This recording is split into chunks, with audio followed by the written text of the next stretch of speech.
I think we're going to see more spending. We just do every year around Christmas, right? We see at the end of the year Christmas gifts, etc. I mean, even Halloween candy last year saw a slight increase. I trust the American consumer to spend more money this year than they did last year. That's if there's something that we can do in distress, it's we will find a way to spend more money.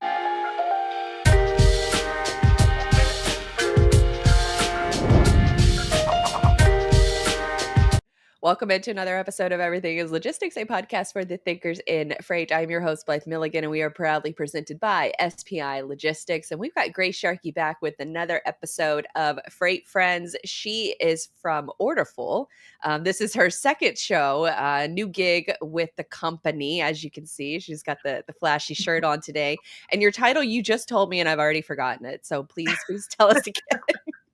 Yeah, so I'm a PR girly now, senior manager of PR and communications for the company. So all the fun stuff out of journalism into tech. How are you liking the adjustment so far? It's good. You know, I was just talking on What the Truck earlier today with Kaylee about how it's fascinating to see kind of the work that happens behind the scenes at a lot of these tech companies. You know, it's definitely not when you acquire a new customer or you're working with a potential new customer. It's technology in the space. There's nothing that's even close to let's just switch flip the switch and the light will turn on, right? Mm-hmm.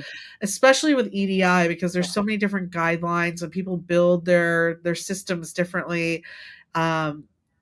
Building a technology that can connect systems, EDI, integrate within 9 days is a lot of work and a lot of nuance and a lot of expertise. So it's really fascinating to talk to customers and just hear not only about the product working, but more so the conversations and the listening skills that our team has in order to develop and deliver these, SOPs at the end of the day. And so I just find that fascinating. We always talk about partnerships in this space. And I think I've even written about and talked about in the past the importance of not just finding a tech provider, but finding one that's a good partner.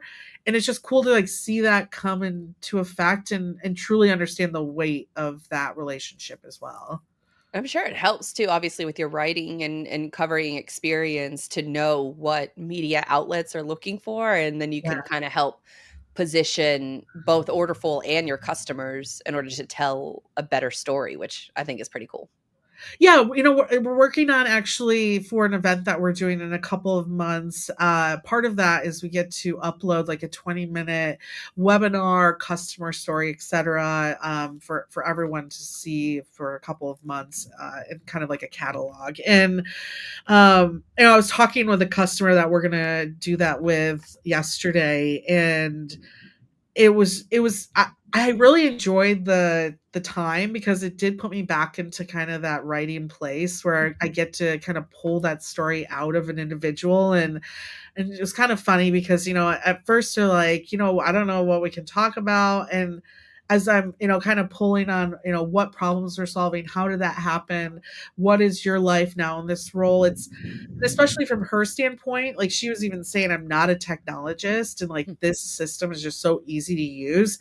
And having her articulate why, it brought back kind of just that journalistic fun moment that I have. But it also resonated to me okay, this is how I can really contribute to this business is being able to pull that out and to tell that story and share that outcome, right? I think that's what's interesting. We've talked about this a lot. It's you know the EDI work, the technical work might not be the sexiest thing to talk about in a panel or a space, but what's really fascinating is the aftermath of having these tools and the work that this big growing brand, actually I can say who it is, Verity, is a scaling, quick growing clothing line. And to hear someone who's working their ERP systems and their different management systems say we can continue to scale this business with just two of us in this tech department of Oh, this wow. company. And like her, like just like seeing the joy on her face was like it's like, okay, this is what the outcome of this technology is. It's someone doing their job well who knows how this industry works, but might not be a technologist, right? And so it's just really cool to like be kind of back in that space and be reminded, oh, this is the skills that you're bringing here. Hell yeah, it's like evolving your skills too. Like Yeah, you typically will you always, especially in media, and what I've seen and what I've experienced is that you start off writing and then you get a little bit into radio and then from radio to TV, and then the real money is from taking it from everything you've learned through all of those, steps, and then yeah, being able to help businesses tell their story as well. And so it sounds like you've got, a really good place there. And you mentioned something about, different case studies and customer stories. Learned something at the recent TMSA conference. I'm going to get into it a little bit later in today's episode, because for folks who may be new here, for Freight Friends, we usually cover, a couple different news topics. And then what we'll get into is our favorite freight business at the time, favorite freight marketing at this time, and then also a source to porch story that each one of us picks.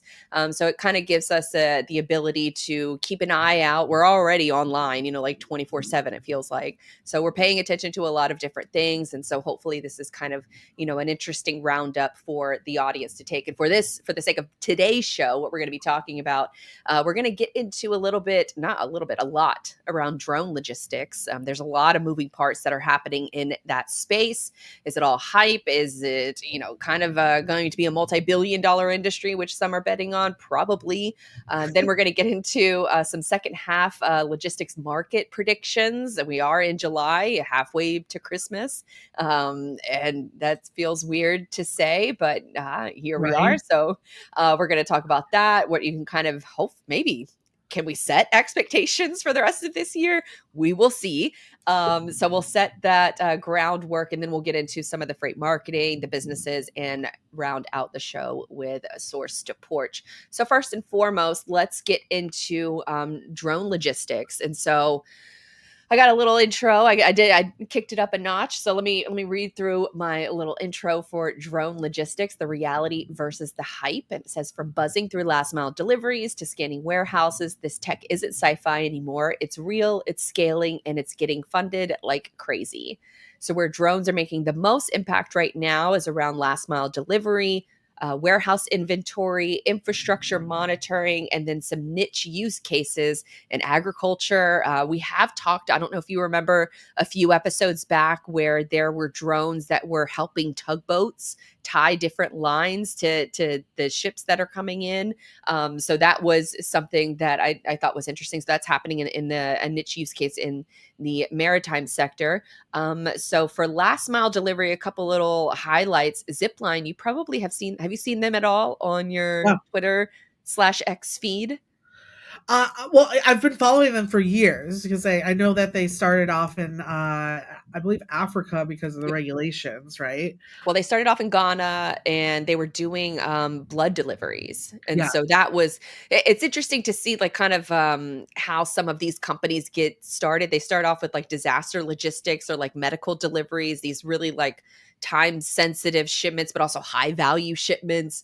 And I think that's probably the business model for some of these companies, is that they start off in the high impact areas, kind of tweak some things. And then from there, it becomes more investable to these other VCs. So Zipline is one of them. What have you seen from them? so yeah, like you said, they did start on more of the medicine, the pharmaceutical maybe side. I think a lot of drone companies jumped in right around the pandemic with FAA, like I guess regulation roundabouts, in order to get enough flying in so they could get regulation as well. The one thing I believe the last time I had really looked into Zipline, they are doing a lot of work, if I remember correctly, in Texas with Walmart. I believe Jack Dalio, one of my favorite guys over at Flying Magazine, who also writes, of course, for Freightwaves as well. He always gets to go on those fun tours and see them in action, and I always get really jealous of him as well. But I do know, I think Walmart invested, or at least has started using Zipline as well. And they have their drone has like definitely changed too, if I remember correctly, since when it first came out. Like it was more of like this almost like a mini plane looking structure, where now I feel like it's more of like a bus looking situation, and it has like it's a little bit more square and boxy. So that's been kind of cool to More like like a copter where they can take yes. off, vertically. And then Yes. I've noticed too with zip lines, they use the same kind of methodology that like aircraft carriers will use. Whenever a plane is coming to land on an aircraft carrier, you have this, it's called the adjusting cable, I believe. And so it's literally a cable that is obviously very strong, and that it catches the plane as it's landing on the carrier. And so they have something similar setup in Texas, or maybe it's Arkansas, I believe, with Zipline that they Yeah. have, but it's in the air. So they have these two kind of sticks that are pointed in the air with a line, with a string that's connecting the two sticks, and it catches the drone as it's landing.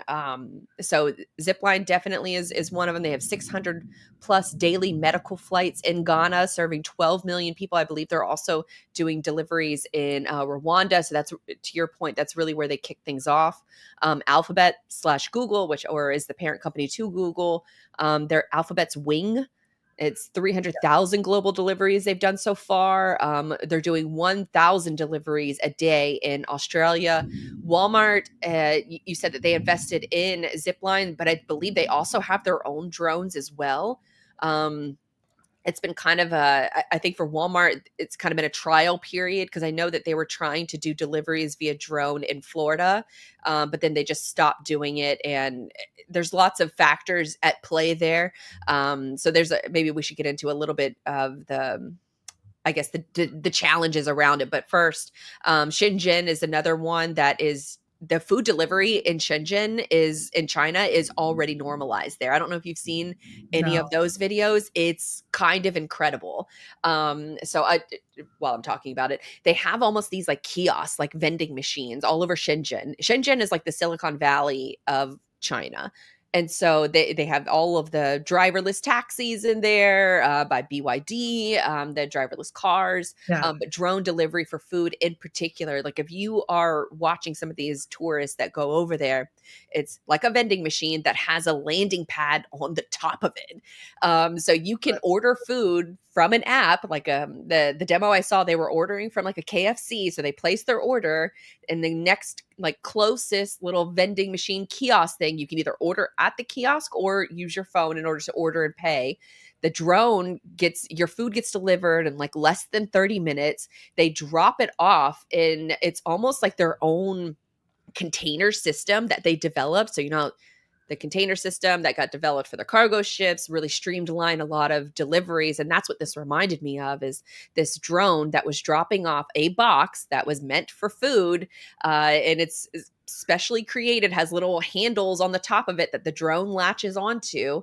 The drone lands onto the vending machine in a specific spot. The food drops down into the vending machine. You put in a keypad code, and you take the box out, and then you take your food out of the box. It's all sealed and So properly. cool. So even if it's a drink, you don't have to worry about it spilling, because there's like a special seal on it. You take the box that it arrived in, you pull like one side of the box, and it folds up instantly, and you just drop that box right back into the vending machine. Nearby, they have a landing and a takeoff area. So there's a couple like humans in the mix, where the landing and the drones are kind of taking off from. And they have batteries that are there as well, so they can kind of switch out the batteries, because the biggest hurdle or the biggest challenges, which we could probably talk about right now, is weather related and then battery related. So these two gentlemen were like monitoring all of the drones, monitoring their power level, and then also switching out the batteries for the drones that were looking a little weak in the charging department. And so it's just this whole like system that they have set up. And the drone deliveries, I mean, you can order from all different kinds of restaurants all within the app, and it all gets delivered like right next to you, versus like a So zip cool. line where it's more custom, like it's coming right to your house. And so those were I think some of the more interesting things that I've seen like out in the wild when it comes to deliveries. Have you seen anything sort of interesting like that? That is really cool. I haven't have I to say have I seen any of these physically? No, I'd say here in Michigan, we actually do. It was just in Ann Arbor yesterday, and they have a lot more of the on the road robots Hmm. because the town physically has like set up its infrastructure. It's kind of annoying as like a driver because you'll see like what looks like a bike lane and then parking for on the street and then a regular lane to drive in and Hmm. so they've like created really great lanes for like robot those type of deliveries. um but I do think it's fascinating. I know that Ohio, I think Kroger's working with a company, Dexa Drone Express, Hmm. which is a female founded drone company. So go check them out as well. I think they're a Venture 53 portfolio company. What are they called? Dexadrone? Dexa, yep, Dexa. And Huh. their big customer is Kroger, if I remember correctly.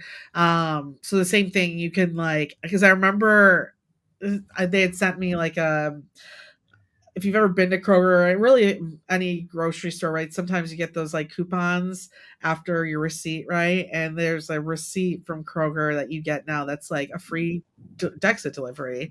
So like you can, just get a free drone delivery if you want. Yeah, there you go. Perfect.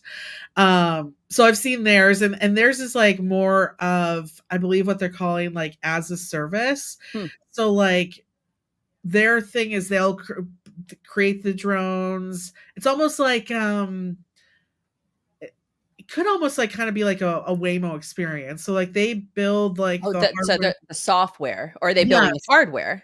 I believe they have the hardware too. And then let's say I say, oh, for a living, I want to maybe more of it's an Amazon experience, right? For a living, maybe I want to own a fleet of these drones and I'll make deliveries. Then you can like purchase the fleet through them, just like you would Amazon, right? Like you can purchase like a fleet of trucks, and then your business is dispatching those trucks and making sure they operate. So they kind of set up the same thing there. But yeah, they're doing the same thing with Kroger, and I just think it's fascinating. What is also interesting though is like for like the zip line thing, like how they set up those experiences. Like you said, in China, right? They have kind of that booth situation there. What I've noticed, like from the WalMarts in particular, is like they almost set up like a whole like landing pad next to the store that's like gated off and like instead the person will bring the groceries or those items into this like gated off like zone and then they take off. So it's also fascinating to kind of think like for instance, I think Walmart came out that they're starting to do dark stores, right? These locations that no one physically goes into, you just go there to pick up your Oh, wow. groceries. So it's like a Uh, warehouse. it's like a warehouse, and I wonder if like that's what they're going to do with these like dark stores too. Hmm. Is like maybe use the roof or like somewhere on that property like to do also the drone deliveries because I think right when you kind of talk about like regulation, I'm always interested in like how do you set these up around you know busy areas like with a lot of trees, a lot of cable, like what is that experience like? And so when I did see that they're starting to go into dark stores, I'm like, is that part of this drone Hmm. experience too? So I think it's cool though, it's starting to work, people are using it. I haven't been in an area yet where you can accept one. Yeah, same. I've been trying, even when I've gone to Austin twice this year, Oh, that's and right. I tried so hard to get a Waymo to pick me up, but I think they're just limiting it to people who have like Austin addresses or Austin home Wow. addresses. So I was very mad that I wasn't able to get into a way because I really want to experience this kind of technology, and it's just not available in my area yet.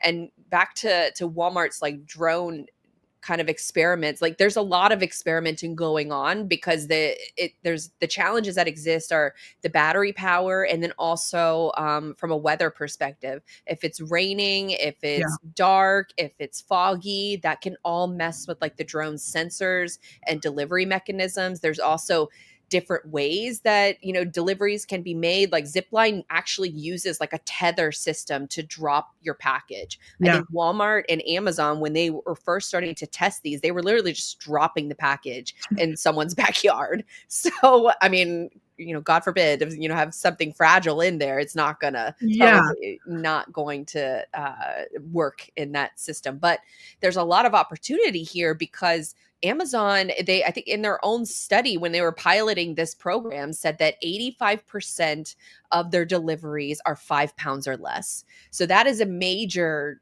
drone unlock, because for Yeah. one of the challenges that exists right now for a lot of drone deliveries is that they can't carry a lot of weight. That is getting improved. So I think there's some drones now that can hold up to 50 pounds. So groceries might not be that likely, especially depending on what you're ordering. It's probably going to be a certain weight limit, if that that I guess that software allows you to, kind of Yeah. like when you're in Amazon and you can kind of pick, oh, can I get the same day delivery, or can I match it to my delivery of the week day.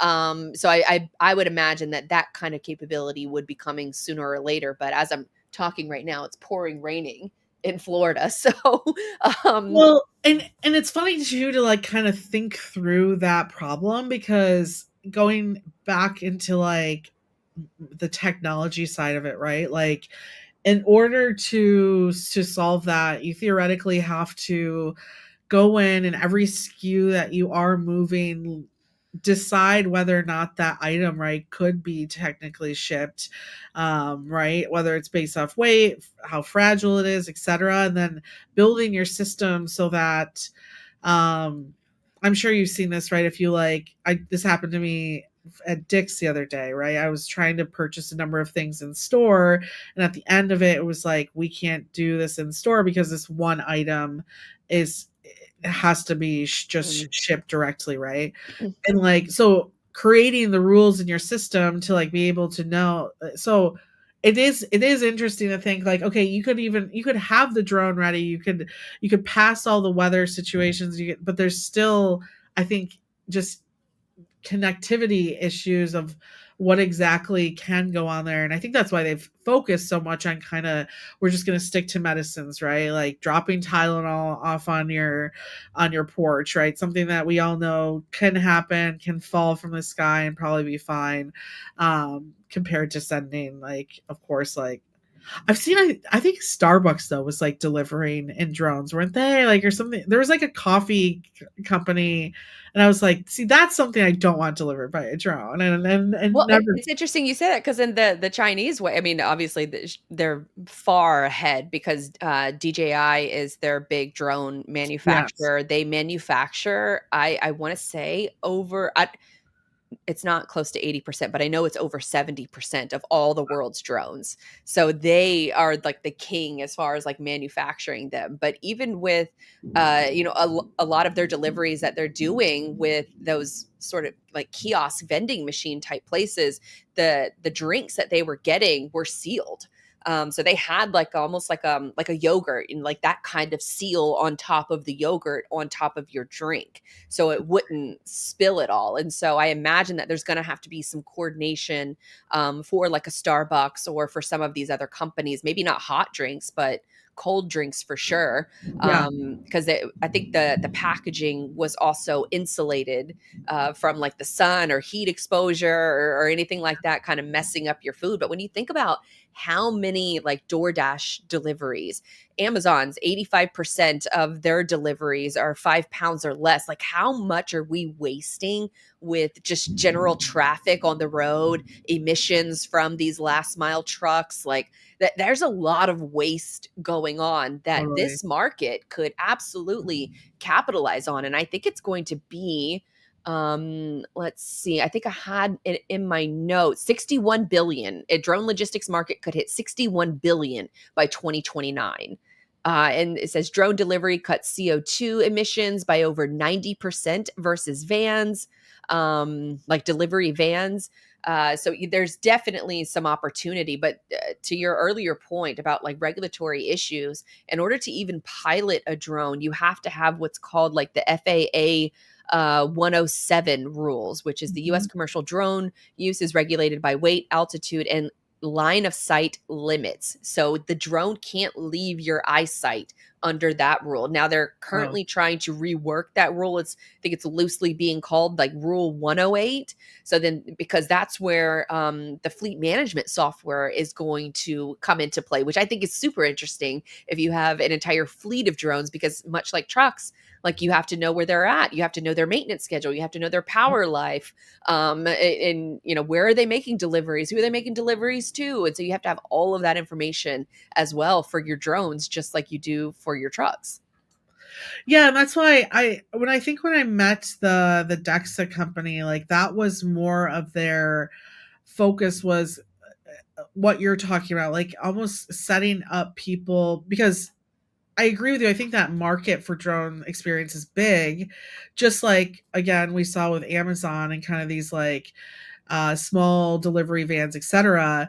But how do like we deploy that at scale? How do we, you know, find these people who can test and qualify and then run these drone, I guess, drone You have fleets, to get a right? license. Yeah, Because they also yeah, have, well, I was listening to a podcast earlier today that they have these, like, it's like a digital license plate for any drone that is flying in the country. So you can avoid collisions. You have to fly at certain, like, there's going to very soon be like flight paths and flight lanes for drones. And there's also the factor around like trying to be less of a nuisance, because yeah, the public, especially when you're talking about in like the public atmosphere, they don't want to hear drones flying around.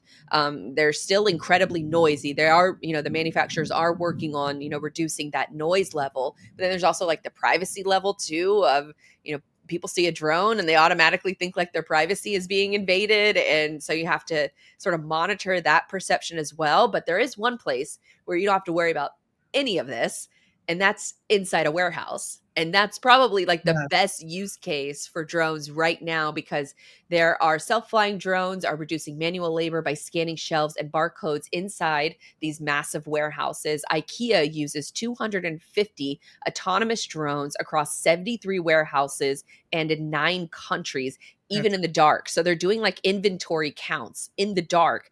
I had so smart. Gather AI on the Yeah, show about a year ago, and they talk awesome. about how they have like charging pads inside of their office. Yep. And then the drones will take off from the charging pad, go do their inventory counts, and then return back to the charging pad. And it's Yeah. all internal. They don't have to worry about different licenses. They don't have to worry about, you know, weather patterns and things like that.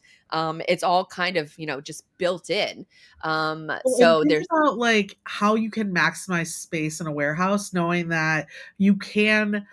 I mean, clearly there's probably some fire hazards in this, but you can build shelves as high as you uh, physically can, right? Because you don't Mhm. have to worry too much. Well, my drones are going to be counting up there. It's not humans sending to the top of these things, right?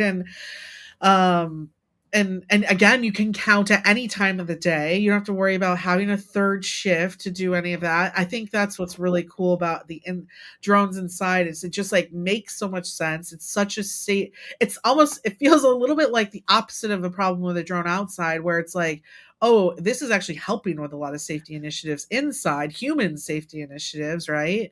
And at the same time, like just being able to pack and pick and find items quickly, I think is huge. I mean, I can't think of, you know, how often things just get lost in a warehouse, and to be able to say, listen, send the drone out, he'll sweep this place in minutes and we'll know exactly where it is, compared to like trying to manually find something like that. Oh my God. I'm sure there's warehouses all over the country who are losing product or have some type of significant loss just because things get lost in their warehouse, and just to have this like being that can easily maneuver through, I think is really cool. And that yeah, that team's awesome. I think the last time I I talked to them, they just got that warehouse.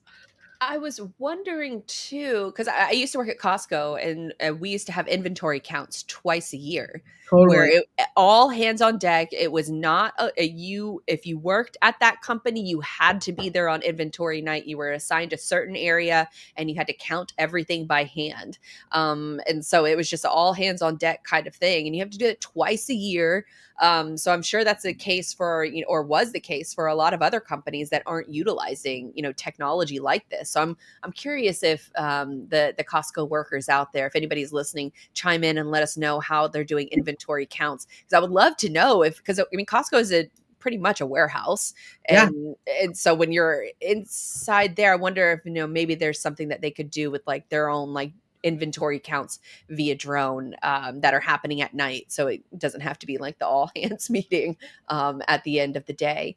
So I did want to highlight some of these like GPS tracking, autonomous systems. So there are a couple of them like DJI. We talked about them. They have a flight hub as far as like a fleet management software offering. There's another company called Air Data. There's another company called Aloft. There's other like battery and like health monitoring. So think like maintenance for your drone. It's called Flight Base, Drone Deploy, or Air Data UAV.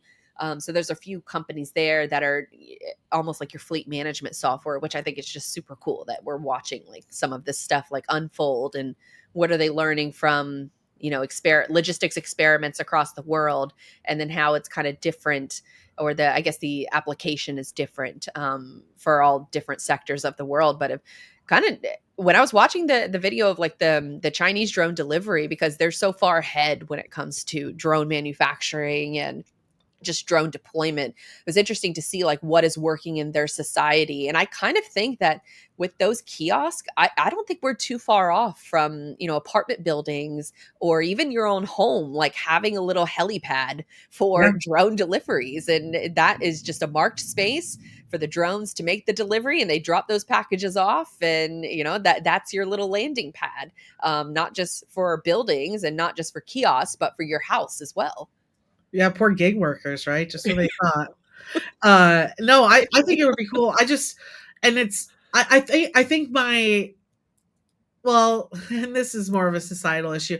My one fear with it is that, and this again is more societal, is I think something like this could be really helpful for areas who have food deserts, right? Mhm. But I also think at the same time, those areas also probably have issues with drone flying regulation because they're so compact. Mm. Usually inner cities, right, are a little bit more difficult, I think, to withstand that. So that's my only fear is like, is this going to be something that more of like a suburb thing where you have that space to kind of take off and maneuver around compared to like an inner city who could probably really use that technology, Yeah. right? To Especially like fresh produce or something like yeah, that, like being able to get that delivered. yeah. I don't Well, think we're too far off, hopefully. I mean, yeah. it Or even depends on the budget.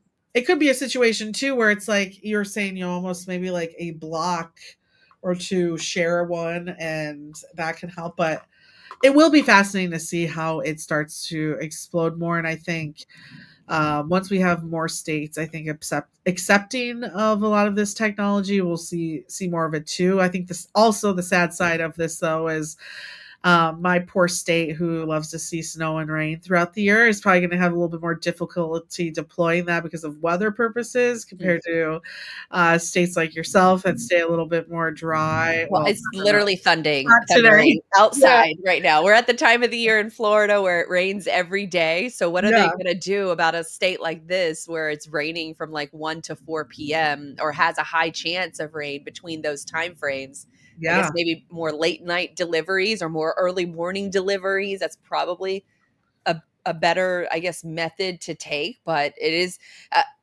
interesting also to see how they're approaching the style of drone that they're manufacturing. Because I just saw, and I'm blanking on the name right now, but I just saw this drone maker the other day that is starting to mimic birds. And so instead of Um, having like a vertical takeoff, they kind of, with birds, they kind of jump to take off. So yes. adding almost like little bird type legs to the drone so it'll jump and then it starts taking off, like give it a little extra oomph so it doesn't need as much battery in order to take off, because once it takes off it's much, I how do I say this, it's not as impactful on the battery load Yeah. of the machinery if it's already in the air. but it's the initial takeoff that is challenging of a situation. And it even like this little drone had wings as well, and so it was like flapping, like if it wanted to like hop over or something, then it was like a little bird leg jump, and then but the wings would flap too as it was jumping. So I don't know how practical that is for like delivery, and especially carrying, payloads like that, but it is something, it's something interesting to watch. Totally. And for all the people out there that think birds aren't real, Blythe just helped you support that theory. So, Are there really people who think no, I don't want to, oh god. I'm about tired of conspiracy theories and news, and every conspiracy theory I feel like I talk about, it comes true anyway. So is it even a conspiracy theory I anymore? will say though, the whole drones around New Jersey thing, it is funny that you talk about the type of takeoff, because the whole like weirdness about some of those like lights and stuff was going back to the science of kind of propulsion, and if we have a capability of being able to kind of take off in a different type of propulsion form, and that's kind of like what you're talking about, right? Is like, Mhm. but that kind of technology, right, can be, it's interesting to like theorize if we do have it as a country, right, through the lens of that conspiracy theory, because that would be very helpful for this exact problem solving scenario. So hope maybe the conspiracy people are right, and we can get that type of propulsion off of these drones and make them a little bit easier to get off the ground and going. I would love to see some of these experiments take place in like the pouring down rain of what we're experiencing now. Like, let's see Exactly. some real magic. Or just dive into the ocean or I mean, something. Like, give us some goods. you do actually make a good point though, because in a day like when it's rainy out, I don't want to go to the store. That's the day I'd most likely want to use a drone. Like when it's beautiful out, I want to leave my house and like go to so really do have to figure out this weather situation. Can you hear the thunder Yeah, out? honestly, I thought that was your stomach. No, that's it I'm is like, I know pouring she ate today. lunch.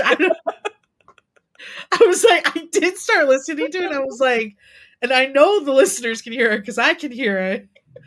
And she is Well, not hopefully, yeah, hungry. it is. I'm not hungry. I ate right before we started recording, so Yeah, we're I good saw there. her feed herself. So. All right. Well, that is our sort of, I don't even know what to call this, but like our drone logistics outlook. So hopefully y'all enjoyed that discussion. Let's move into the next discussion. Again, we have Grace Sharkey with Orderful here, and we're going to talk about the second half of 2025, the logistics market predictions. And I'm going to have Grace lead this one because it there's a lot going on. So we're going to talk a little bit about what retailers are doing for peak season, maybe where supply chains are shifting, what trends are shaping up, for those 2026 budgets. Let's kick it off. Yeah, so I think the biggest place I want to start right now is, of course, at the end of the day, if consumers aren't buying things and we aren't moving things and logistics slows down, so of course you kind of want to look at the consumer and see what their focus is, right? And I clearly I think inflation right now is still a question out there for a lot of people now, depending on where you're going for your inflation news. There's back and forth of whether or not what's causing the inflation. At the end of the day, we have it's still affecting consumer spending, regardless of what number you want to throw out The there. perception is there. The perception, exactly, the perception is there, and that perception and that concern too is also a reason why the feds have held off on figuring out what to do with interest rates as well. I mean, if you saw the last time that they talked, the whole this whole unknown scenario of tariffs, and not so much, I don't think it's 100% so much of what will the tariffs be, but just how companies and how consumers are going to react to the tariffs, as well as we start to see those final tariff numbers come out here soon. I think that is like their biggest concern, is that we just don't know how the economy is going to react to whatever numbers you land on. So we're just kind of in this state of we don't know what to do as well. Now, they have said it's quite unlikely that they'll do it anytime soon. When I say soon, in the next 30 days or so, because again, what you could call the inflation psychology of it all isn't showing positive signs for them right now. Of course, we've got that one big, beautiful bill, which I actually I don't hate the marketing behind.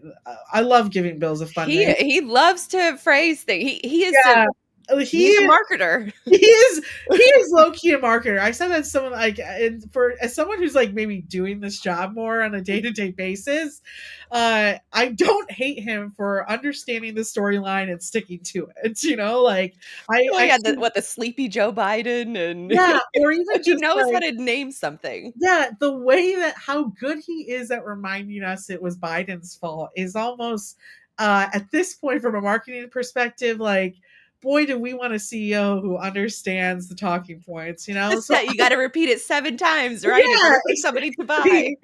So there's like a level where now that I'm like a PR marketing girl, like I kind of love it. So, but I will say the outcome of that bill should be positive for economic reasons. But again, it's not trickle down economics, but it is going to be a trickle effect. So I don't think that we're going to see, I think we're going to see more spending. We just do every year around Christmas, right? We see at the end of the year Christmas gifts, etc. I mean, even Halloween candy last year saw a slight increase.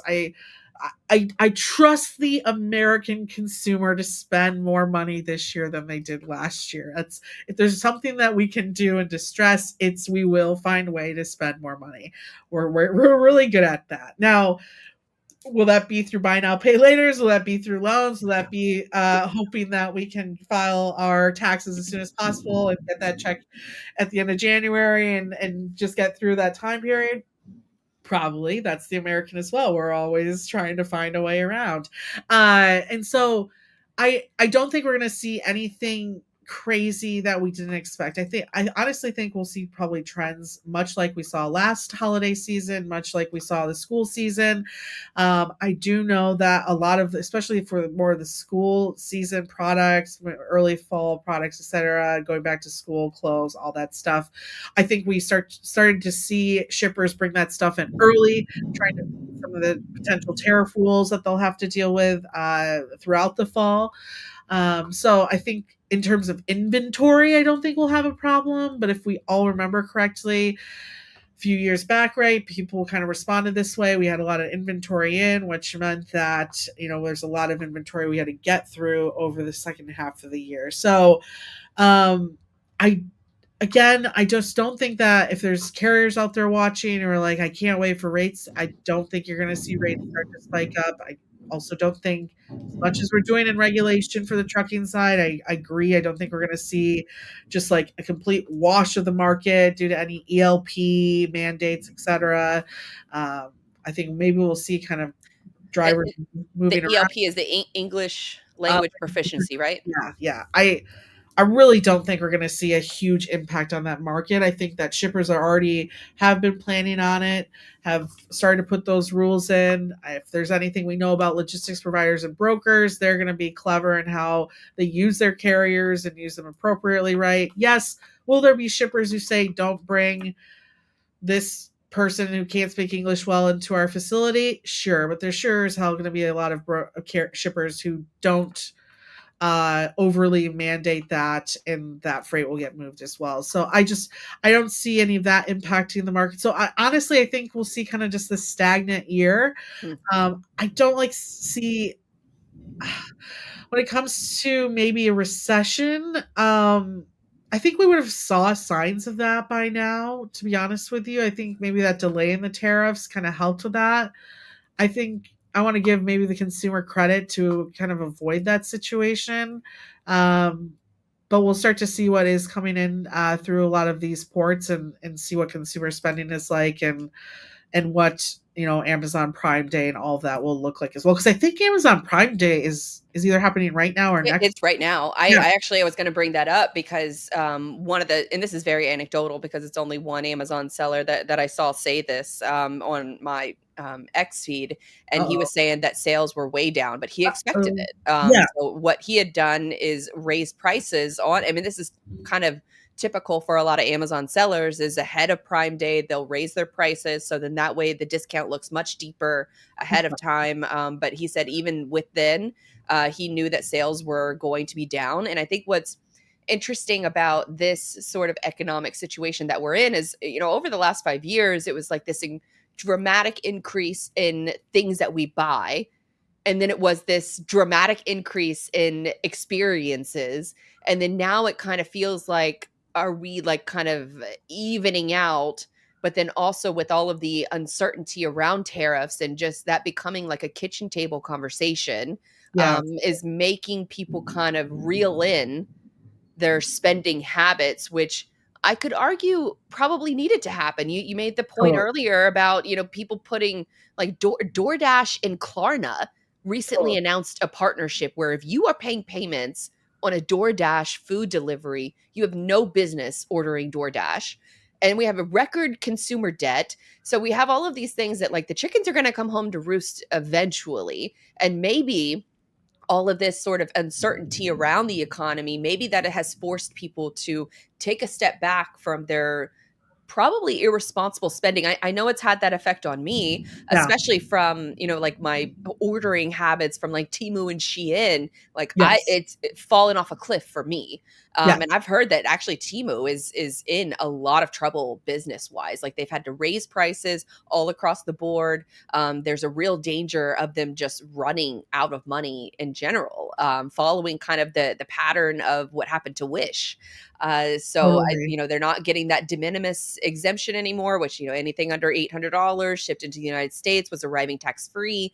There's rumors that at first the de minimis was going to go away completely in 2026, but now or 2027, I believe. Yeah. But now it's going to be kind of done for with the big Yes. beautiful bill passing, that there was Yeah. some language in there that said that it was going to be gone completely. So that's, for a lot of global shippers, then that's something obviously to keep an eye on too. So I think it's just a lot of uncertainty, and maybe I was going to argue, well, maybe people are spending over the summertime more on experiences, but also anecdotally, I've seen a lot of like the wait times at like Disney World, which I am right down the road from. I don't know if you guys can hear that thunder in the background, but it was just a loud lightning crack as soon as I say Disney World. Maybe that means I need to go back. Yeah. I Um, think so. Yeah. I'll Yeah. take Let's go to Disney World. it. So, but the Disney World crowds, like they're maybe this has to do with Epic Universe recently opening, which is Universal's new theme park. But Disney World crowds are like way down. Like you could open up the app right now and like check the wait times in some of their different attractions, and it's not what you would expect.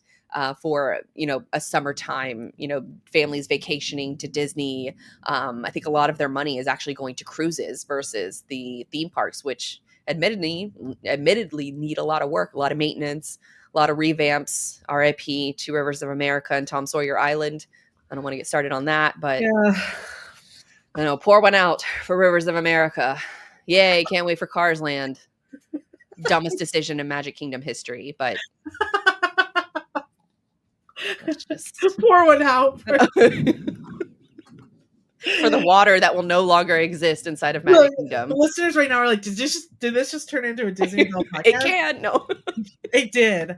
I agree with you. I think we're starting to see signs, and we brought this up numerous times on this show, signs of that kind of lipstick index spent. I mean, like the Labubus, I think are a perfect example, right? What is it? Is it just a little stuffed animal? Yeah, it's like a little stuffed animal. And I don't have one, but you know me, But if they I look could. demonic. Have you heard that theory that they're like actually Yes. demonic, Yeah, and they're like devils. Yeah, yeah, it's the way yeah. for the devil to creep into your life in more ways than one. Well, they're maybe for consumer spending they are because they've said that that's kind of a perfect example of it. Like I can't afford to take my kid to Disney, but I sure can afford to drive my kid to the local big mall and Pop Mart and try to grab one of these things, right? And Hmm. um I think that kind of showcases that we might be in that situation again where people are kind of holding off and saying, I think we've noticed even Michigan does this quite frequently, but a lot of like more in-state travel where we're Hmm. not going out of state or out of the country, but we're willing to drive, a few hours in state to have some type of vacation. And so I think I agree with you. I think that again, we're probably going to see a light uptick. We just do every single year. So to come back and but if I will say on that note, if we come back and back to school shopping or if Halloween shopping comes back down for the first time, and I mean I've covered that for like years now, then that's going to be really tell sign Hmm. of what's to come around the corner. So Well, didn't a lot of these retailers like they purchase in advance yes, for a lot of to try to beat the tariffs? I heard it yeah, was like back in March they were purchasing back to school items in order to beat that April deadline of yeah, when the new tariffs would kick in. So they were trying to a lot of like Walmart's, Amazons were securing that product well yeah, ahead of time. And now it looks like we're going to have at the time of recording we have new tariffs taking place starting August 1st. But that's to be determined because who yeah, knows what's going to happen with a lot of those tariff announcements between now and that time period because we're recording this on July 9th for full transparency there. So we'll see what deals I guess are going to get made. But what I do think is encouraging is to see all the tariff revenue that we're starting to get. I think they estimate it by 300 billion by the end of the year, yeah. and that is enormous. Hopefully, it helps cut down on some of our $26 trillion in debt, which the big beautiful bill adds a couple trillion more to that. So everybody else in the country is supposed to be financially and fiscally responsible, except for the U.S. government. So. That's neither here nor there. That's my little mini rant for today. But anything else, I guess, that people should be looking out for? I have a couple notes here. Um, Warehouse space is tight again. That makes sense. I think a lot of Yes. retailers were bulking up on a lot of their inventories well ahead of those tariff disruptions. Labor disruptions still loom. Um, Looks like some contracts were settled, of course. Geopolitical tensions, I think, are the big one between U.S. and China. I will say though, on the warehousing, this just came out. I think it was in Wall Street Journal today, that they are seeing just a slight uptick of vacancies, and I think that's because people, again, it's just the uncertainty. They aren't going and leasing more space because they're just not sure of what that inventory situation will be like Hmm. after this too. So we'll probably continue to see that. I would say for the rest of this year until we see what spending is like in the fall. Yeah, some of these stats, I just don't know how reliable they are until we get some more data in. I mean, even like consumer purchasing data, like a lot of these things we just don't know yet. Another a big one that just happened was UPS cutting 20,000 jobs in order to further invest in automation and reduce costs.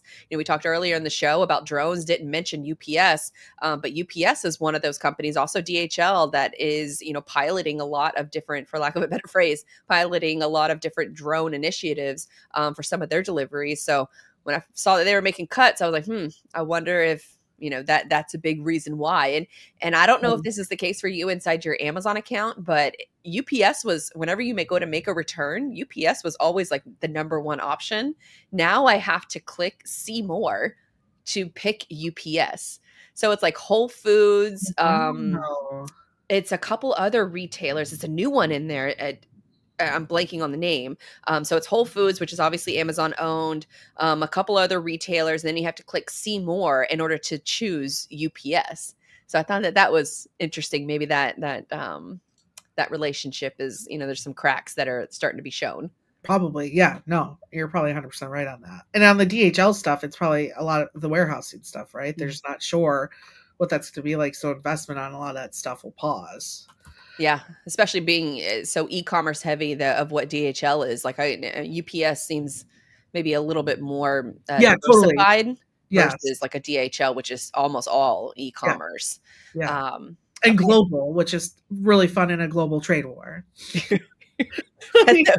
God, their trade software, which I know that they've invested in heavily. Gosh, I bet that's just burning a hole in someone's pocket just Yeah. because it's just so much data, so much information you have to sort through, customs and fees and I ever changing and One man's headache is another man's job security. yes.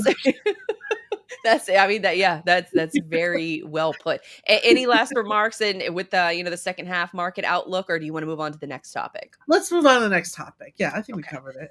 All right. Well, let's move into our next segment. And we're going to, at least on my end, I'm going to blend a couple of these together with our freight marketing spotlights and then also our favorite freight business. Once again, my name is Blythe Milligan. We are presented by SPI Logistics. This is the Everything is Logistics podcast. We are joined with Grace Sharkey of Orderful fame. And I have to get used to not saying FreightWaves fame. I have to say Orderful fame, which does, I mean, it has a nice little, roll of the Yeah. F there too. So it's a nice Yeah. little segue into this next segment and where we like to feature some good freight marketing because I think it's still rare in this industry to see good freight marketing. So we like to highlight those and then also any businesses that come across our timeline that we think are just interesting. So do you want to go first or you want me to go first? Yeah, I'll go first because this was a fun one. Okay. I don't know if you listeners out there, go check out this video. So, if you haven't heard of the company Load Pay, it is a division of Triumph Bank. It's basically their oh, what do you, oh I you did I did see so I'm pulling up your commercial. I'm sorry if yes. it like started playing and No, messed no, you're everything up. good. I was just you were shocked, and I was I like, just love okay. micro. Yes, yeah.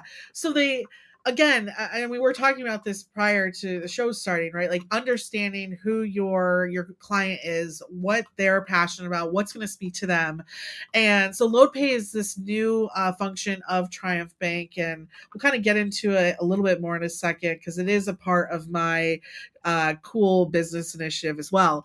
But of course, it's a easy credit finance structure for carriers out there to, of course, get invoices paid earlier, the factoring services, but more so, you do have a physical card that you can use to pay for repairs, fuel, etc. It gives you a centralized place to just watch all of your expenses. So yeah, that's what their focus is, and of course, they're talking truck drivers. So, when you think of a dirty job like trucking, you think, well, who is the dirtiest job guy of them all? So they just recently put out this awesome commercial. It's a minute long. We should probably could play the whole You thing. want me to play it? Yeah, with Mike Rowe, if you want to put that out. The dirtiest jobs guy. Yeah. I immediately started coughing up dust when you talk about micro. Even though I love him so much. I don't know, sidebar, he was just on Theo Vaughn's, I don't know if he Oh, was nice. just on, but I finally listened to it, and it was really good. So I listened to it on a plane ride. It was awesome. I love his initiative. I've always kinda thought of Mike Rowe as, like, almost like a TV dad to me. Totally. Like, him and Tim Allen were, like, my Yeah. TV dads, like, growing up. So, just like, I think they just remind me of my own dad, so Exactly. okay, I so wish my dad was as strong as Mike Rowe. he's a he sung on Broadway, and Of he was course he has. so Like, he sung on Broadway, and he was also a QVC host for, like, 10 years. he's got a great voice, I just like fantastic. Alright, fantastic. let's play the commercial. Hi, I'm Mike Rowe, and today I'm standing in an enormous parking lot with an enormous 18-wheeler behind me and 4 superheroes. Technically, these men are truck drivers, but make no mistake, without them, nobody anywhere would have anything at all. I know you love what you do, but I'd love to hear why you love it. We get the adventure of the old cowboys. It's never a dull moment. Really? I promise you. It feels great knowing that I'm a young trucker helping out my community, not just my community, but the world. It's not just the community, it's the world, man.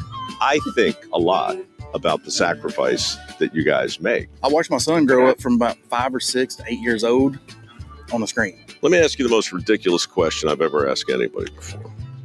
Is getting paid important?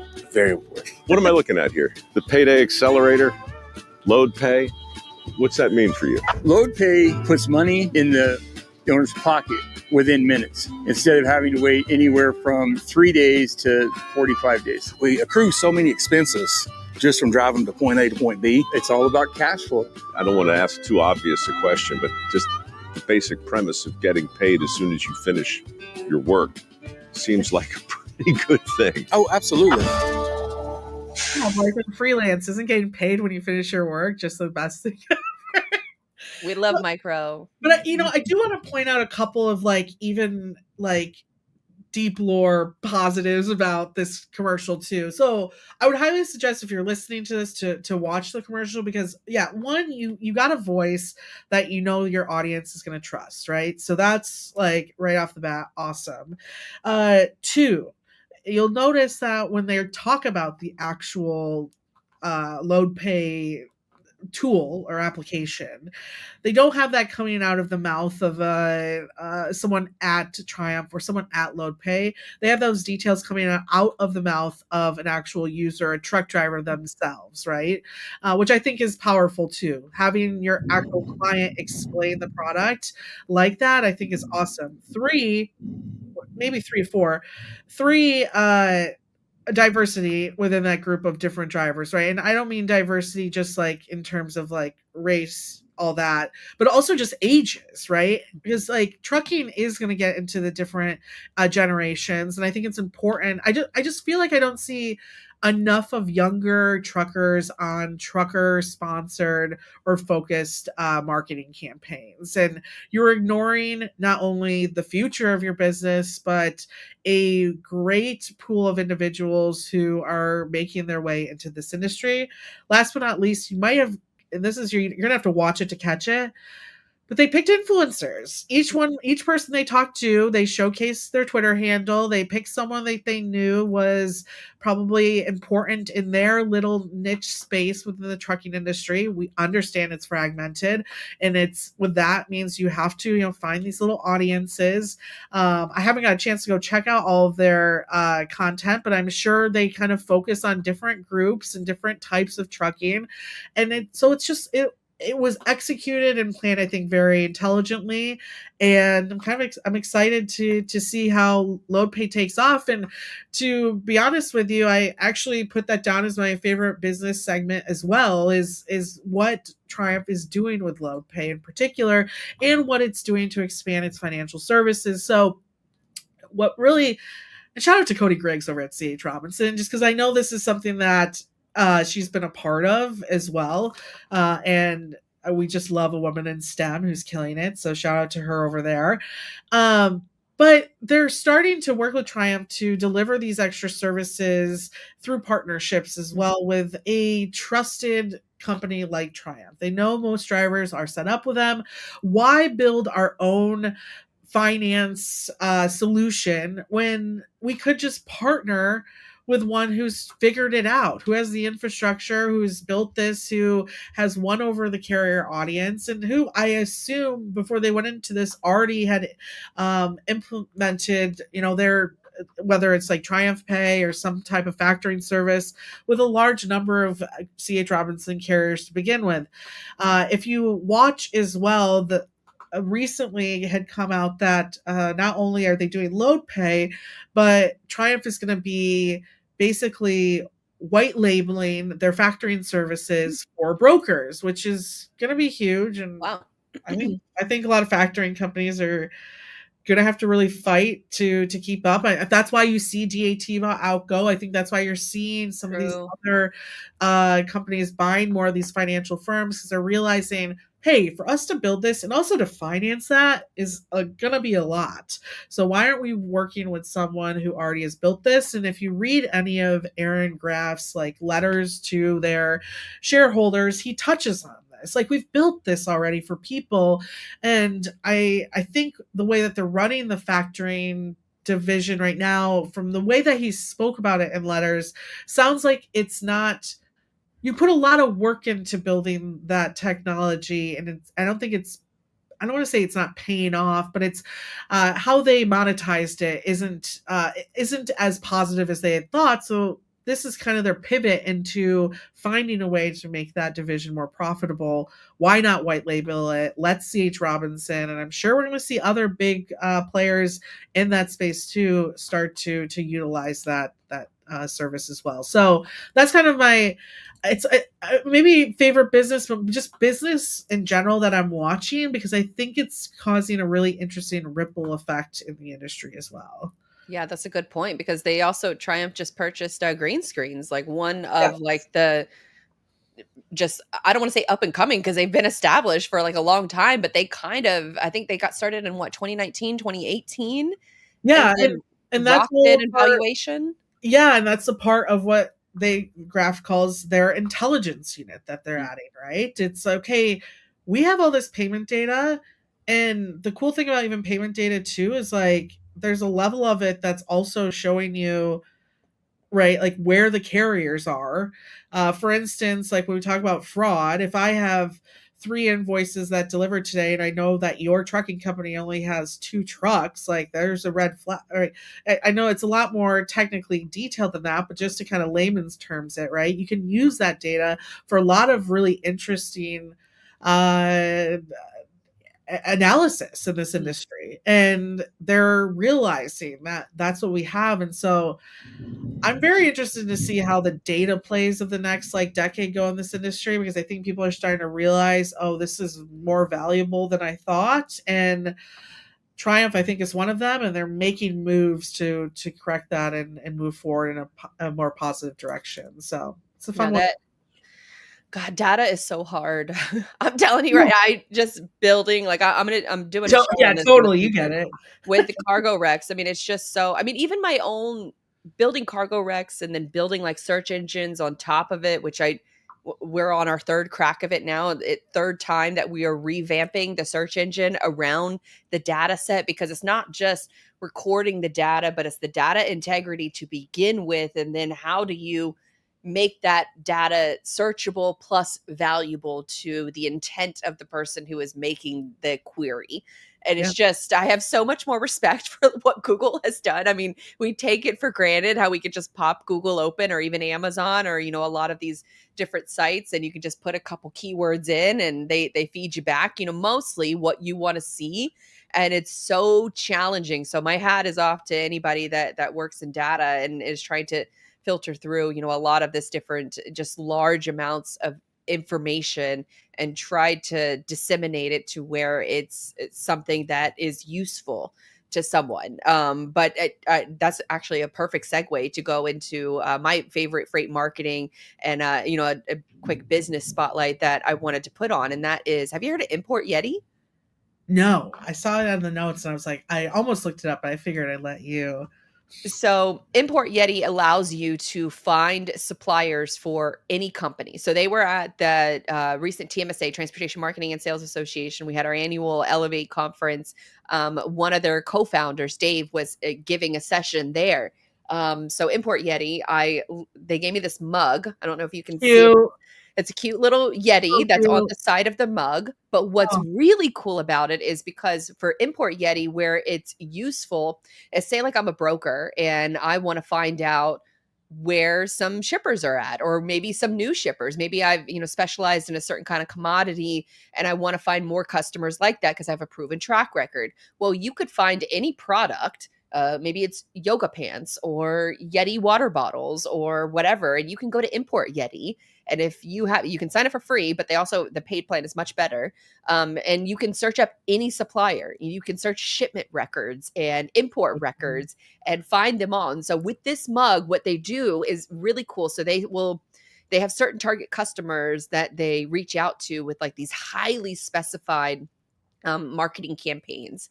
And then when they have someone kind of in their eyesight of like, this is going to be a really good get for us. So they'll send them a little mini container shaped box. Like it's painted to look like a mini what? container. They put this mug in it. And then on the bottom of the No. mug, Oh no. they tell you the Oh, supplier's name, of where the person who is making the mug and the number. So the number that you can put, I don't know if you can see it all that Yeah, well, but you can the product ID number that you can put into Import Yeti's website to find the supplier of the mug that they use to send out to customers. And I just thought that was so smart. that is so Think about cool. your marketing like that, like kind of full rounded, I guess, philosophy or Yeah, well-rounded philosophy that you're putting the product number on the bottom plus the supplier of where you're getting the mug from.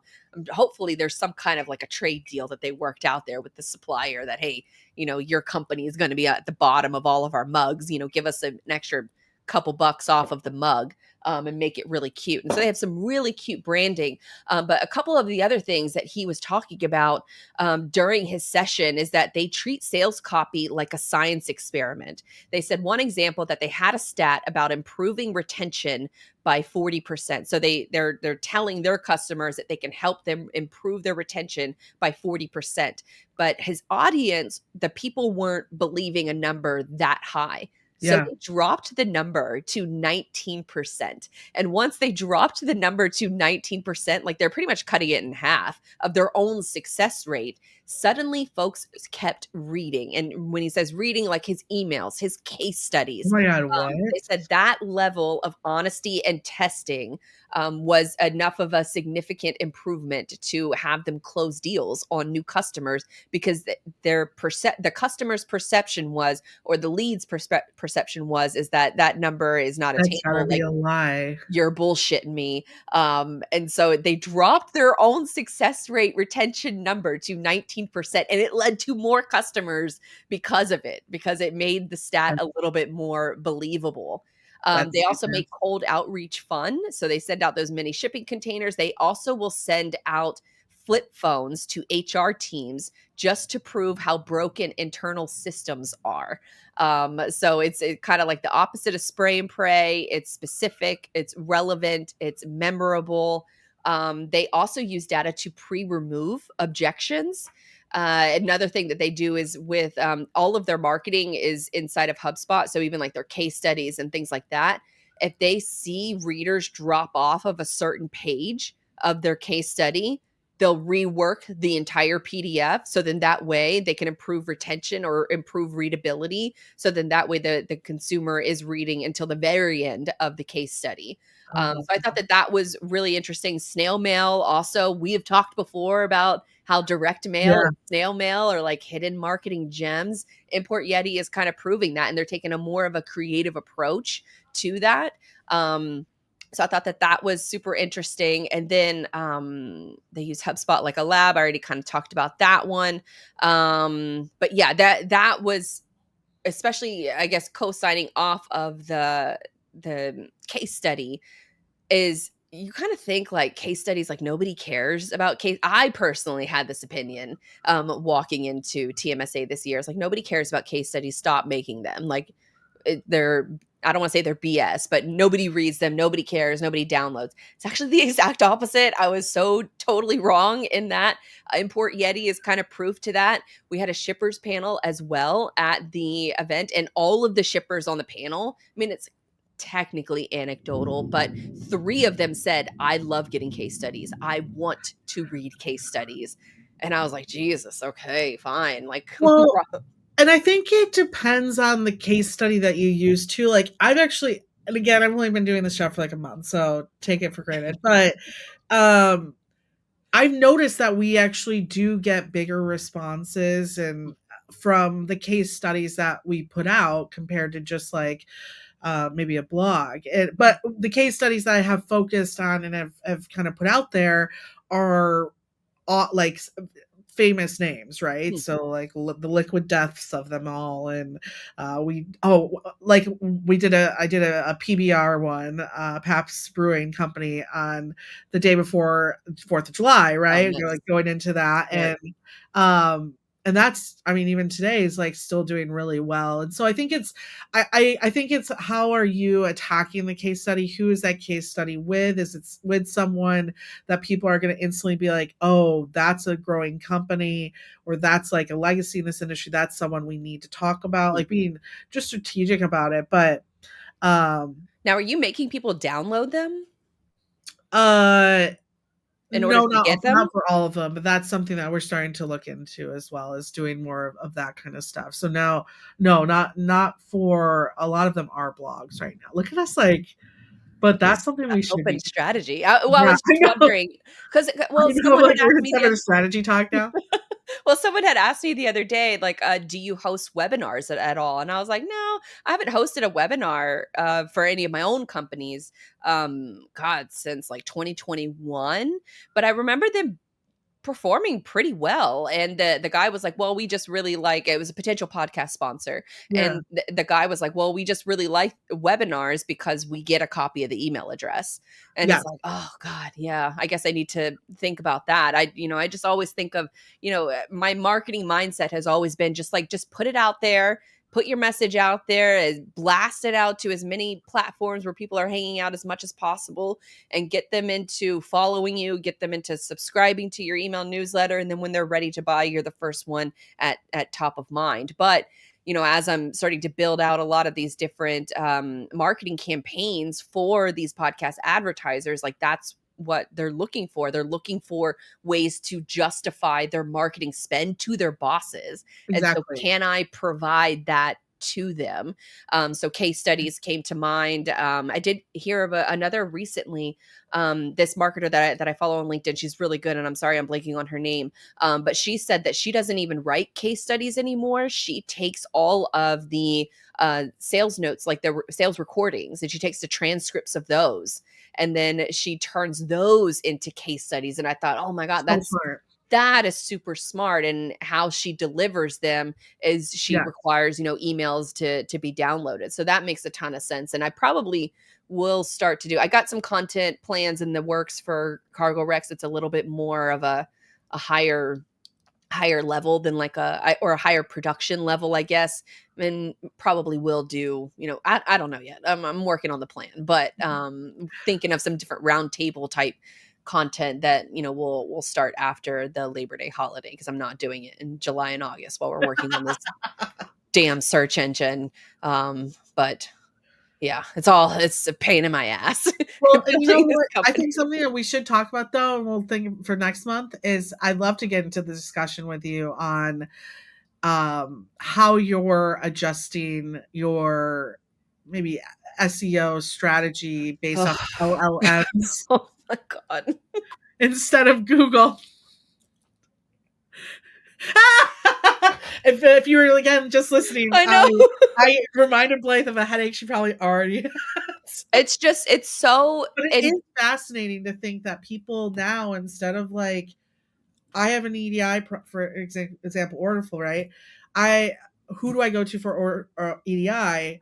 People are going to Google, right? Less with that question, more to ChatGPT. So how are you popping up in the? So it's kind of interesting. so there, I don't want to get too much, because No, anybody who let's save tells it. you, Let's save it. okay, Because because I I was have gonna a say, hard time. anybody who tells you that they got it figured out right now is lying to Yeah, you, yeah, or they of have course. something to sell you. Yeah. So all of these SEO agencies that are, God, I had one of them reach out to one of my clients, and they're like, you're not appearing on the top page for this specific keyword, and we can get you there in 4 months. I'm like, you're effing lying, because no one can guarantee you certain placement unless you're paying Google for that placement, because Google doesn't even have it figured out right now. And so everybody's trying to figure out how LLMs are classifying data, and should you just follow what Google has been doing for years, but then Google itself is kind of like cannibalizing its own like Yeah. honeypot, because they're so search dominant, but that search dominance has dropped below 90% for the first time forever. So they have started to make slight adjustments to how they're displaying search keywords, but I think too many companies are still trying to rank for words that are meant for the AI overviews. They're not meant for the really long tail keywords that you should be targeting. And so there's a whole like just snake oil salesmen that are relying off of what, Google was 4 years ago. And then you have all of these other new consultants that are trying to figure out how LLMs are playing a role. And there's a lot of smart people trying to figure this out, But the truth is that no one really has it figured out just yet. And where a lot of these LLMs are going to be going is that you're going to have to start changing how you measure things, and you're going to have to start measuring it based on impressions and not actually click-through rates of people coming to your site, and so, or coming to your brand and how they find out about your brand. And it's a lot. It's a lot. But I will say, there is one gentleman that everybody should follow on LinkedIn. If you want somebody who's he's the smartest SEO person that I personally know of. And that's Giantano Nino Dinardi. He is over on LinkedIn. I'll put him in the show notes because he had a post just this morning talking about, the LLM's overview. He said the impact on SEO will be reduced traffic and click-through rate. It's already down by 35%. Impressions or visibility replaces clicks. Citations replace rankings. Brand mentions will become backlinks 2.0, which if you don't know what a backlink is, don't hire an SEO agency. It's all, there's so much. How do you spell his name? It's Gaetano. And then his last name is Dinardi. But he's literally been on the front lines of SEO for forever, and he's documenting what he's seeing and who he's talking to. But he's one of the real ones. He's like one of the ones that, like, he will tell. He had a newsletter that went out the other day of telling a customer, no, like, you're not a good fit for me because you don't have at least like 100,000 visitors to your website yet. You don't have at least 250 organic backlinks to your site, which a backlink, for those who don't know, is when another website of high authority links to your website, and then they have to have that link as a do follow. A lot of times, a lot of media companies will do this, that they will mention your company, they will link to you, but you have a no follow link.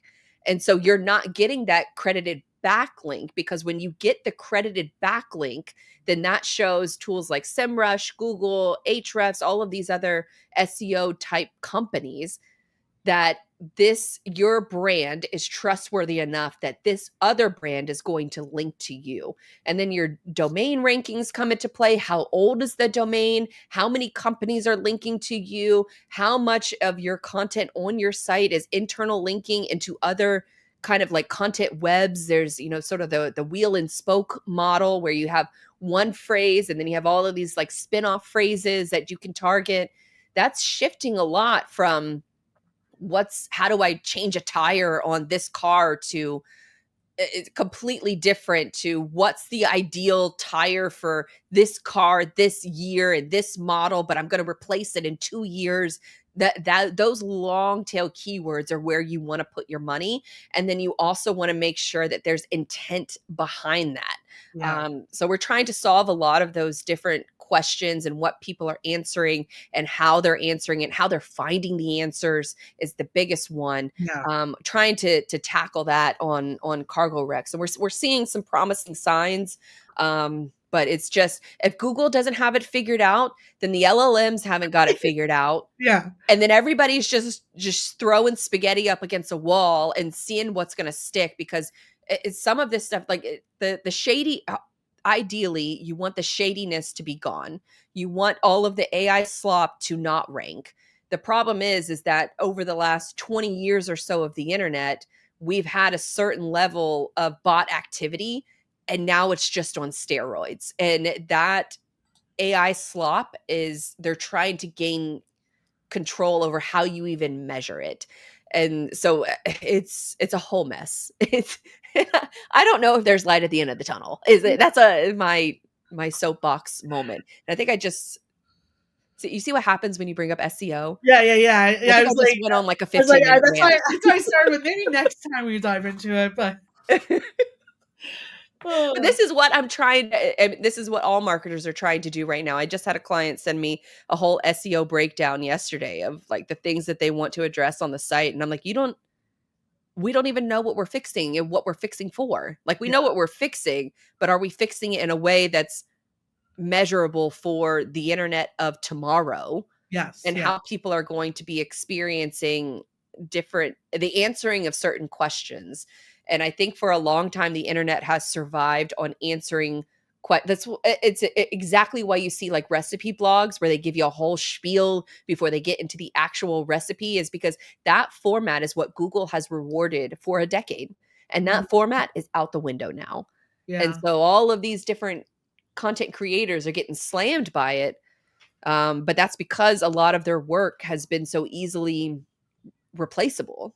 Yeah. And so content marketers, you're just going to have to get better, and you're just going to have, an authority on the topic. You're going to have your executive team be comfortable giving authority on the topic. You're going to have case studies and customers giving testimonials. You're going to have them linking to your site. You're going to have to be everywhere on all the different social media channels. And you're going to have to be on Cargo Rex. Yeah. You're going to have to be, because let me tell you, some of y'all's SEO is not very good if my listing for your company This is... reminds me I need to finish our profile. I'll send it to you. I'll send it to you after the recording. But I think I started it last week or something. I just...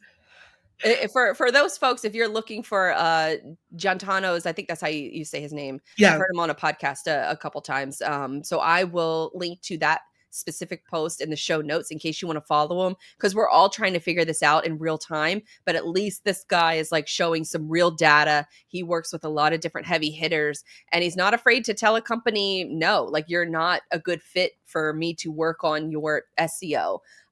So I really like him. He comes from definitely like the high impact sort of SEO days, but now it's a new wild west. And so we're all just trying to figure it out together.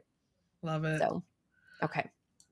I think we are ready for our final segment. I say I have it cut off in like 10 minutes. But... 10 minutes. Yeah, Jesus. Okay, we got to get to it. Yeah, okay. Yeah. All right. We already kind of talked about our favorite businesses and favorite, so we're not going to rehash that. So favorite freight marketing, which is all kind of tied together. Let's move into our last segment of today's show, and that is Source-to-porch. Once again, I am Blythe Milligan. This is Everything is Logistics. We are joined with Grace Sharkey of Orderful. We're going to talk about Source-to-porch, and that's our favorite logistics of story. So how your favorite stuff gets from point A to point B. So Grace, I'll have you kick it off. Yeah, so actually this one is a little bit fueled by your last one when you're talking about the issue with the green crabs, right? Yeah. Green or they blue? They were green, right? They're green, yeah. Cool. So and this actually just got lifted on, it would be Monday, because it's the 9th today, on Monday, the July 7th. But recently you might have heard that we've had livestock meat issues here in the United States, because we've actually had a ban over the last, I want to say, couple months, if not most of this year, on livestock coming in from Mexico. And a big reason for that is actually a problem that happened a long time ago. And of course, it's a bug. So the good old screwworm, if you haven't heard of it before, it comes from a screw fly. So a screw fly will lay its larvae in decaying tissue. So usually, wait, is that where that song "Screw Fly Don't Bother Me"? Is that where that comes from? Is that what it is? Is it screw fly? Is it screw fly? Shoe fly. Shoe fly. Yes. And so, yeah. So this actually was like a big issue back in the day. And I think if you pull up that first YouTube short, it'll kind of showcase to you the problem. But long story short, these flies are laying eggs and maggots clearly are forming inside the live flesh of these cows, which of course makes it impossible for us to eat. And those bugs have been coming in through the United States, through cattle in Mexico. If you want to play that YouTube short really quick, just so you can see what these beautiful things look like. No, they look ugly. So, but I'll hit play anyways. Fly larva is capable of taking out a cow. It's called the New World screwworm, and it is probably the scariest fly you have never heard of. The larva feeds on living animals, eating them from the inside out in just 10 days. The screwworm was one of the deadliest blights on American livestock for decades, from the 1930s to the 1980s, infecting farm animals, wildlife, even humans. And it costs ranchers hundreds of millions of dollars a year. That's over $1 billion today. After a decades-long effort by the USDA to push the screwworm south into Panama using a novel technique involving sterile flies, it was finally eradicated in the US in 1981. And since then, we haven't thought about it much until now. The fight to stop a flesh-eating Just gonna pause parasite it from there if you spreading want. to the U.S. is ramping. So yeah, we did get rid of them for a long time period, and it was actually really cool. So they would basically have wild females mate with sterile males, and that would lead to zero offspring. That's how production works. And they did get rid of them mostly in the 1980s, 1990s for sure. But they've started to come back, and who's to blame? And it's funny, I love doing this research, Blythe, because who is to blame? It's the dogs of Florida. That's who we've so far we What can did put most. dogs do? What did the dogs do? So it sounds like a lot of the strays around Homestead, Florida, which I believe isn't that close to the Keys. Yeah, Down that's south. It's near Miami. Yes, which makes sense, depending on how those the cattle was coming in. But we started to see them again start to come into the United States about 2016. They did a pretty good job of keeping the pests down, but it did start to grow. And in October of last year, they started to see a huge infestation among deer in Florida, and it just started to spread more and more. They started realizing a lot of this was coming from Mexico, and so here we are again. So they just put a stop on it. Again, it was lifted, I believe, yes, Monday. But there are a number of farmers and farming groups that are asking us to push it back to just make sure this doesn't continue happening. So moral of the story is, if you are a beef lover and you've noticed that your store has been lacking in beef in particular, this is likely the reasoning for it. And hopefully we can keep it eradicated. Hopefully we can keep it down. Again, they are kind of pushing that we put another livestock ban on the border. But for now, that's open. So you probably won't see as many of those issues. But I just think it is interesting because this is kind of the argument that's often brought up behind different, like man-made beefs, right? Or like Beyond Meats and all of that. Is that, are we going to see a point where we can't eradicate these animals and we need to find a way, another source of protein, etc., to keep up with lifestyles? And so it's just interesting to see how this like little bug, right, can really kind of destroy this product in particular, one that It's we interesting really like. that up because Florida, within the last 2 years, I believe, banned lab-grown meat.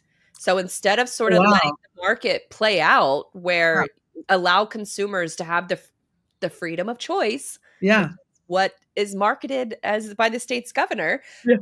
you should have these the beef, I guess, the beef agricultural lobbies, they lobbied the state in order to get this lab grown meat banned. But I would argue that you should have these options and just let the market decide. Like, don't take away people's options in order to cater to different lobbying groups. Yeah. Allow the market to make those decisions. I've tried lab grown meat. I'm not the biggest fan of it. I like supporting local farmers. But this especially if it's coming through Florida and you already banned this other meat, and it sounds like maybe some of these lobbying groups want to also ban maybe other, beef producers that are maybe in Brazil or Mexico or wherever, these different beef producers are coming from. I think that's a little bit of an interesting play on the lobbying part, Well, where to they're their trying point, to though, think about it, like, from their perspective, though, now the demand for beef goes up. There's little supply, so what do they get to do? They get to make more money. So Right. So that's how the game is played, ladies and that's gentlemen. how capitalism works. Great. Well, maybe not in New York soon, but still. Oh, jeez. Well, that is a good one, and I just didn't. Why would you from like a customs and border trade? Because I watch these shows all the time, and Oh, we yeah. talk about it all the time. You can't ship anything in with like a moth larva on it, or the whole shipment's going to get rejected. And so I wonder why they would, if it became that much of a problem, why would you ever stop looking for it? So that kind of Well, a little and weird. I guess maybe the point to that is, can you imagine having to like scan every cow for like a wound, and then like, oh my god, the time that would go into that? You would just like slow down the border big time. Like, So have drones do it, like what we yeah. talked about earlier. Well, and it's the reason why they brought Dominus back, right, for a little bit, because they're like, yeah, theoretically this makes sense, but like we don't have the manpower to like go through all this stuff and categorize it. So at least Customs Border Patrol Protection, whatever, is going to be hiring. That's one piece of the government that's hiring right now. Yeah, them and ICE, they're doing Yeah, they got the budget approvals for that. All right, moving on to my source to porch. I picked one of the oldest spices known to man, and that dates back thousands of years of its official use. And can you guess, just based off of those little couple things, one of the most popular condiments in the world? salt. Mustard. Oh yeah. I was like, pepper was my next one. So Yeah, salt is they mustard. first discovered it. There was so there's a couple different discoveries. So it dates as far back as like 9,000 years ago in like different Sumerian texts where they talk about using different mustard seeds. It also has a very like faith-based background, like it's mentioned in all faiths, mentioned in the Bible as well. So there's one phrase that says the mustard seed is a powerful symbol of faith, growth, and resilience because it's often associated with the potential for great things to emerge from very small beginnings. So if you've never seen a mustard seed before, it's like the size of like the top of a pinprick. That's how small these things are. And they have the encasing, the seed kind of comes into a pod. The pods are grown on the different mustard plants. Some of the leaves from the mustard plant are used in for different greens. So if you ever hear like mustard greens, it's actual greens from the mustard plant. The shoots that kind of flower, that's where the pods and the seeds come from. You obviously need a lot of those in order to make just one like bottle of mustard. I think I read that it was 10 million seeds in order to make one bottle of mustard is needed. And so what typically they also found them in like King Tut's tomb. Like when they discovered his tomb, they found mustard seeds in there too. So this spice, and this was the first spicy food that humans ever consumed, and were able to kind of season a lot of their different foods with it because it doesn't have with peppers it's capsaicin, right? I believe capsaicin is what is making peppers spicy, but for mustard it's different, where it's the mustard seed itself that is the spiciest. So it's been around for a really long time. It's seen as a symbol of faith. There's so many, like, it's used in like the afterlife, as far as like King Tut's tomb is concerned. It's used as medicine throughout history. It's also used for chemical warfare, for flavor. There's also different kinds of mustard. Obviously, there's Dijon mustard, there's yellow mustard, there's brown mustard. All of those come from different seeds. Did you know there was actually a town in France called Dijon, France, of where Dijon mustard was originally invented or originally came from? There was also a position developed by the Pope because it became so popular, like back in historical times, that it was called the mustard maker position, and that's kind of slang for like somebody who has a really important job but also does nothing. So there's like all of those different, I guess, background of what mustard is, but it's the number one condiment in the world. It's being used in a variety of different spices. Primarily, the mustard seed is grown in Canada, and so they export it to the rest of the world. They control like 85% of the mustard sort of realm. The Russia, Ukraine area control, a lot of the different growing seeds as well. And so they'll export these seeds in dry bulk carriers. They'll put them on cargo ships. They're naturally like shelf stable, so you don't need to keep it cool, you don't need to keep it warm. But if it does get a little too cold, then that's where some of the consistency will start to mess up if it's already made into mustard.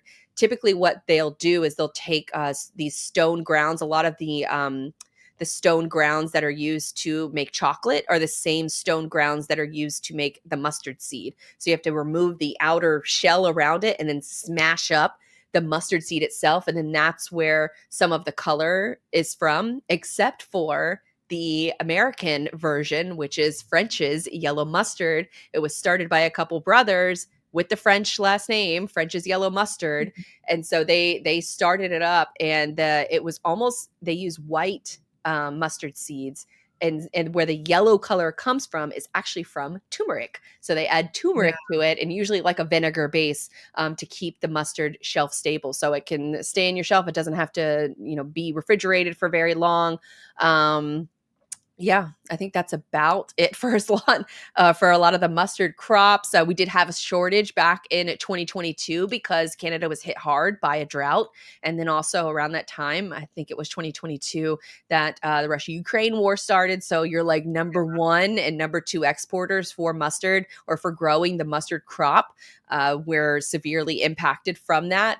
And also just like the mustard crop in general is seen as like this miracle crop, that a lot of farmers will use it as a cover crop. And so it acts as like a fertilizer. It brings pollinators. It brings like the good bugs to different farm crops. So they'll grow it as like the bottom cover crop. And then when the mustard harvesting season is done, they'll just have a mower run over it, and then it fertilizes the ground. It also keeps away a lot of the bad pests, because the pests don't like the spiciness of the mustard plant itself. So it was developed by nature as sort of the spiciness was a pest deterrent. So it naturally keeps pests away too. So it's kind of like this super crop, but also I've kind of having like a maybe like a realization, or falling back in love with mustard, because I am German. I come from like that area of Europe, or my family does come from that area of Europe, where mustard is incredibly popular. If you go, there's a place in France, I believe, that has, when you go to like the olive oil stores, or like beer stores, where you can, pour your own beer, or pour your own olive oil. They have those kinds of stores in France as well. So there's a store that's been around for like 250 years, and you can go there and pour your own tubs of mustard. And so it's just a very versatile condiment. I thought it was really interesting to be able to shine a light, especially, with the French's yellow mustard. We just had July 4th. Yellow mustard didn't even get invented until the early 1900s. And so this is kind of like a super crop that's been around for thousands of years, but it's still finding its way into, American diets and different sauces and recipes. And I just thought it was cool. So, and it has like the faith angle too, where like, I don't know if you ever owned like a mustard seed necklace, but I have a couple of them that I got like growing up. So it was kind of like a, like a faith-based thing. But thought that was interesting for the number one crop in the world. It made me want to start growing my own mustard, but you need a heck of a lot of them in order to make like one bottle. So I think I'll just continue buying it. Nice. Love it. All right. Well, I think that about does it for we covered a lot of ground today. We started off with drones, then we moved into market predictions, and then we moved into freight marketing. And then we talked about worms and mustard. So another good show for us today. Yes, ma'am. I have to go. I'm sorry. I know. I was going to say, like, any last words? I know you got to go. You got a meeting. Good episode. Hopefully by the time we do the next episode, we'll have some more clarity on tariffs. So that's cool, right? I think we'll have, going into August, more of an idea on that. So excited for that. Maybe we'll get some more LLM SEO drama in there, but I'll come with a better plan instead of just having a panic attack on air. But no, I think it's interesting though. But yeah, for everyone out there, go check us out at orderful.com as well if you're looking to change systems. But even if you're just having issues with your EDI integrations now and it's stopping you from doing things at your business, give us a call, let us know, and we got a wonderful agent on our site who can help you, guide you through that too. So appreciate it, Blythe. Awesome. Another great show. Thank you, Grace. See ya.